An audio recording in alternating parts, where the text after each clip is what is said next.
আসসালামু আলাইকুম রহমতুল্লাহ বারকাত। এটা পৈনান, হুগলি জেলার পৈনান থানা অন্তর্গতই এই বিশ্ব ইজতেমারের সভা। এটা হচ্ছে বাঁশের ব্যারিকেড যেগুলো প্যান্ডেল মতো করা আছে, এগুলো হচ্ছে মানুষ এখানেই বসে 4 দিন যে ইজতেমারের জন্য বক্তৃতা রাখবে, এখান থেকেই বসে শুনবে। মেন মঞ্চ আমরা যাচ্ছি, দেখাবো। এটা মেন মঞ্চ থেকে 1 কিলোমিটার দূরে আমি দেখাচ্ছি।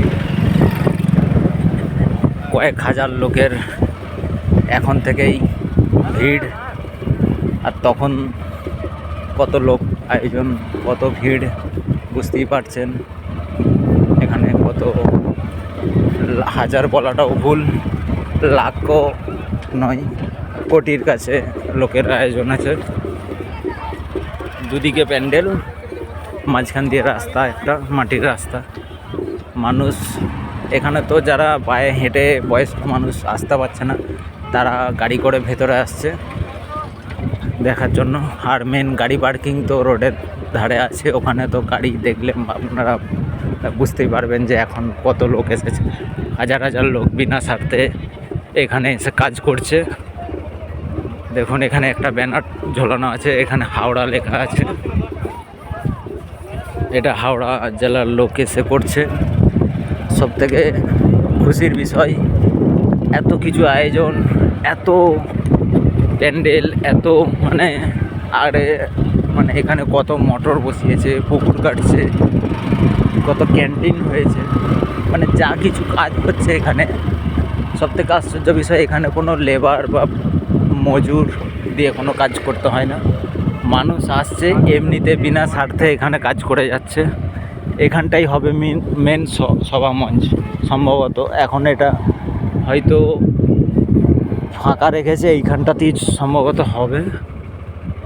ঠিক আছে, তো যদিও বুঝতে পারা যাচ্ছে না এখানটায় কি হবে। এতটা ফাঁকা এরিয়া মাঝখানে রয়েছে, চারিদিকেই গোল হয়ে বাউন্ডারি আছে। তো আমরা তো অনেকটাই আগে এসেছি, আর মেন সভা মঞ্চটা এখন হতে বাকি আছে, তাই এখন বুঝতে পারছি না। এখানে মানুষ এসে বিনা স্বার্থে কাজ করে যাচ্ছে। কেউ সকালে আসছে, সন্ধ্যায় যাচ্ছে, কেউ বা আসছে 2 দিন থাকছে, কাজ করে যাচ্ছে। তারা হয়তো একসাথে বাসে করে এসছে, 50 জন 60 জন, এখানেই রান্না করছে, এখানেই খাচ্ছে, কাজ করে যাচ্ছে। 2 দিন 4 দিন কাজ করে তারা চলে যাচ্ছে। খুব ভালো লাগলো। আমি এই প্রথমবার এখানে আসলাম। ইনশাল্লাহ এখানে আসার পর যেন নিজের মনের ভেতরটা এতটা আনন্দ, এতটা খুশি, মানে বলার মতো নয়। মানুষ আজ আমাদের মুসলমানদের মধ্যে অনেক বিভ্রান্তি সৃষ্টি হয়ে গেছে। তো এখানে কোনো নির্বিশেষে আসছে, কোনো ধর্মর অনলি মুসলমানরাই আসছে শুধু। যে বলে না, আমাদের মধ্যে অনেক ফেরকা বেরিয়ে গেছে। কেউ জামাতপন্থী, কেউ পীরপন্থী, কেউ ওয়াহাবি, কেউ আহলে হাদিস। এখানে কিন্তু কোনো ফেরকা নেই। বিভিন্ন রকম ফেরকার লোক আসছে, কিন্তু এখানে কোনো বাদবিজ নেই। সবাই আসছে বিনা স্বার্থে দ্বীন ইসলামের প্রচারের জন্য। ঠিক আছে, শান্তির বার্তার জন্য। আপনারাও আসবেন, খুব ভালো লাগবে এখানে এসে ঘুরে যেতে। এটা আমার বন্ধু, বাইক নিয়েই এসছি।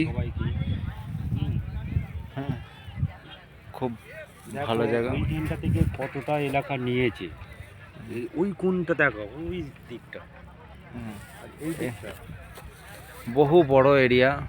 হ্যাঁ, এই এরিয়াটা পায়ে যদি হাঁটতে হয়, পায়ে হেঁটে এই মাথা থেকে ও মাথা যদি যেতে হয়, রেস্ট নিতে হবে। বয়স্ক লোকেদের জন্য খুবই কষ্টকর ব্যাপার। ইনশাল্লাহ আমি ফের সামনের সপ্তাহে আসবো, মনের ইরাদা আছে। সারাদিন থাকবো এখানে, আজকে প্রথমবার এখানে আসলাম। এগুলো সব ক্যান্টিন করা আছে, বিভিন্ন লোক যারা দূর দূর থেকে আসছে মেহমান, তারা এখানে থাকবে তাদের রেস্টের জন্য, রাত কাটানোর জন্য এখানে সব প্যান্ডেল করে রেখেছে।